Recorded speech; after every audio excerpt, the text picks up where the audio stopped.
आज के वीडियो में मैं आप लोग के साथ कुछ ऐसे कोर्सेज शेयर करने वाली हूं जिसमें आप अगर एनरोल करते हो खुद को तो आप अभी भी स्टूडेंट वीजा पे अपनी डिपेंडेंट्स को ले आ सकते हो। बहुत सारी क्वेरीज आती है हमारे पास, बहुत सारे लोग पूछते हैं कि हम इस पर्टिकुलर प्रोग्राम में एनरोल करने वाले हैं खुद को यूके में, तो क्या हम अपनी डिपेंडेंट्स को ला पाएंगे या नहीं। तो ये सारी क्लैरिफिकेशंस भी आज के वीडियो में होने वाली है, तो वीडियो को एंड तक जरूर देखिएगा।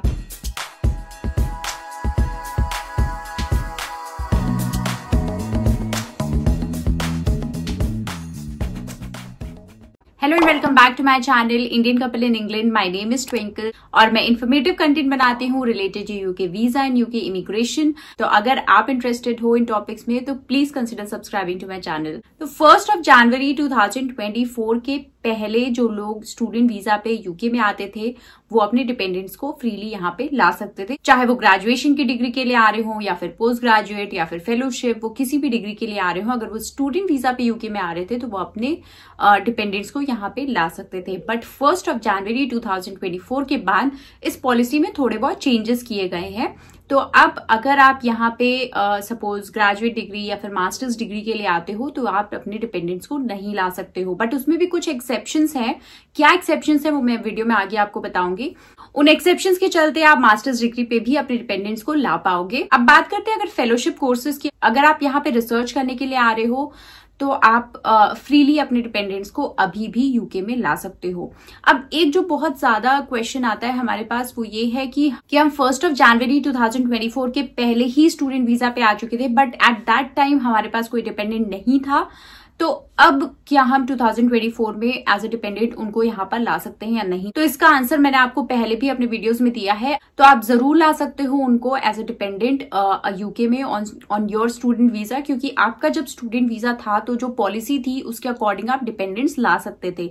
तो अभी भी वो पॉलिसी वैसी ही रहेगी।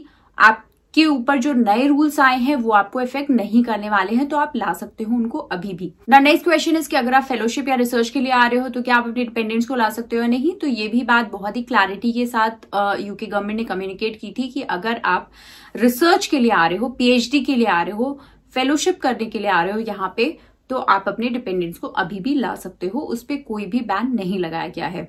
अब सबसे क्रूशियल जो एस्पेक्ट होता है वो होता है मास्टर्स डिग्री वालों के लिए।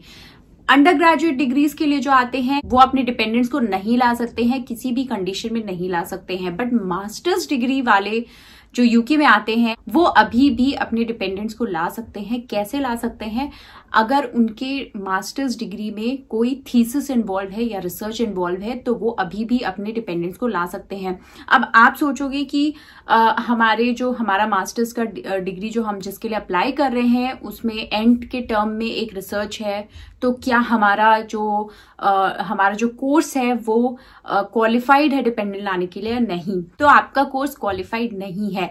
मास्टर्स डिग्री पे डिपेंडेंट्स लाने के लिए सबसे पहला जो क्राइटेरिया है वो ये है कि आपका कोर्स 1 साल से ऊपर का होना चाहिए। यूके में जनरली जो मास्टर्स डिग्री का टेन्योर होता है वो 1 साल का होता है। अगर आपका जो मास्टर्स डिग्री आप करने आ रहे हो यूके में, अगर वो 1 साल की डिग्री है, चाहे उसके एंड टर्म में आपको कोई रिसर्च पेपर देना है, कोई थीसिस लिखना है, बट फिर भी आप क्वालिफाइड नहीं हो for bringing dependents in the UK. तो जिनका मास्टर्स का कोर्स 1 साल का है वो पूरी क्लैरिटी के साथ ये समझ लें कि आप डिपेंडेंट्स नहीं ला सकते हो यूके में। अब सेकेंड चीज, अगर आपका मास्टर्स पार्ट टाइम है तो अगर आपका मास्टर्स पार्ट टाइम का है तो वो 1 साल का मास्टर्स कन्वर्ट हो जाता है 2 साल में। मतलब आपका जो मास्टर्स का टेन्योर है, क्योंकि आप पार्ट टाइम कर रहे हो उसको, इसलिए वो 2 साल का हो जाता है। बट इट डजंट मीन कि आप अपने डिपेंडेंट्स को यहाँ पर ला सकते हो, क्योंकि अभी जो एक पहला क्राइटेरिया था कि 1 साल से ऊपर होना चाहिए आपका कोर्स मास्टर्स का, वो आपने मीट कर लिया क्योंकि आपका कोर्स 2 साल का हो गया है। बट अगेन क्योंकि ये पार्ट टाइम है इसलिए आप अपने डिपेंडेंट्स को नहीं ला सकते हो। थर्ड चीज जो लोग सोचते हैं वो ये सोचते हैं कि अगर हम क्या 1 साल का प्लेसमेंट ईयर ले लें तो क्या हमारी डिग्री एलिजिबल हो जाती है डिपेंडेंट्स बुलाने के लिए या नहीं। तो मास्टर्स अगर आप यहाँ यूके से कर रहे हो तो you have the flexibility to choose कि हम 1 साल का और प्लेसमेंट ईयर ले सकते हैं। मतलब इन टोटल जो आपका मास्टर्स होगा वो 2 साल का हो जाएगा। बट अगर आप प्लेसमेंट ईयर के साथ मिला के अपने मास्टर्स को 2 साल का कर रहे हो तो आपका कोर्स एलिजिबल नहीं है डिपेंडेंट्स लाने के लिए। तो फर्स्ट थिंग, अगर आपका कोर्स 1 साल से कम है तो आप अपने डिपेंडेंट्स को नहीं ला सकते हो।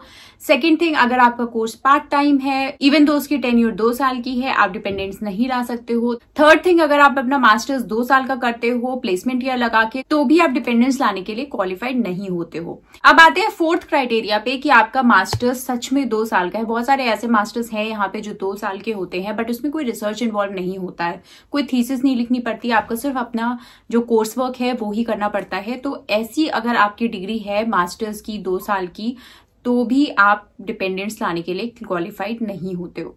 अब ये सारे कोर्सेज तो एलिजिबल नहीं है डिपेंडेंट्स लाने के लिए, बट ऐसे कौन से मास्टर्स के कोर्सेज हैं जो एलिजिबल हैं डिपेंडेंट्स लाने के लिए? तो पहला जो ये कोर्स है वो है मास्टर्स बाय रिसर्च का, सेकंड है एमफिल। तो अगर आप इनमें से कोई कोर्स करने यूके में आते हो तो आप अपने डिपेंडेंट्स को यूके में ला सकते हो।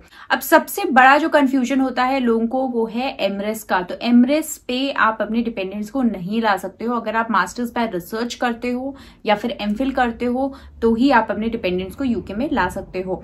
अब इसके बाद भी अगर आप जिस भी कोर्स के लिए यूके में अप्लाई करते हो, अगर आपको कोई डाउट है कि क्या इसमें रिसर्च इन्वॉल्व है या नहीं, या क्या इसमें हम अपने डिपेंडेंट्स को यूके में ला सकते हैं या नहीं, तो आप अपनी यूनिवर्सिटी से पूछ सकते हो। तो यूनिवर्सिटीज जो यूके की हैं वो काफी प्रॉम्प्ट होती हैं, काफी ज्यादा जल्दी वो लोग रिप्लाई करती हैं। तो अगर आपको कोई भी डाउट है आप सीधे एक मेल डाल सकते हो यूनिवर्सिटी को और उनसे पूछ सकते हो कि क्या जो मेरी ये डिग्री है वो क्वालिफाइड है या नहीं डिपेंडेंट्स लाने के लिए।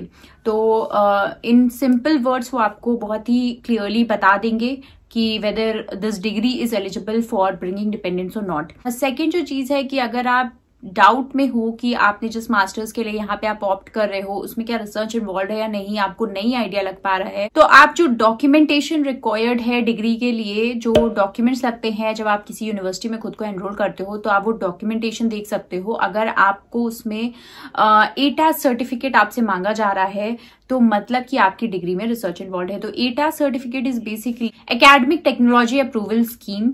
तो अगर ये सर्टिफिकेट आपसे यूकेएम की यूनिवर्सिटी मांग रही है आपके उस कोर्स में एनरोल करने के लिए आपको, तो मतलब आपके जो कोर्स है उसमें रिसर्च इन्वॉल्व है। तो होपफुली आज का वीडियो आपके लिए इन्फॉर्मेटिव रहा होगा। अगर अच्छा लगा हो तो लाइक कर दीजिएगा, शेयर कर दीजिएगा और हमारे चैनल को सब्सक्राइब कर लीजिएगा। अगर आज के वीडियो से रिलेटेड आपको कोई भी डाउट है तो आप नीचे कॉमेंट सेक्शन में हमें पूछ सकते हैं। तो मिलते हैं नेक्स्ट वीडियो में। Till then bye.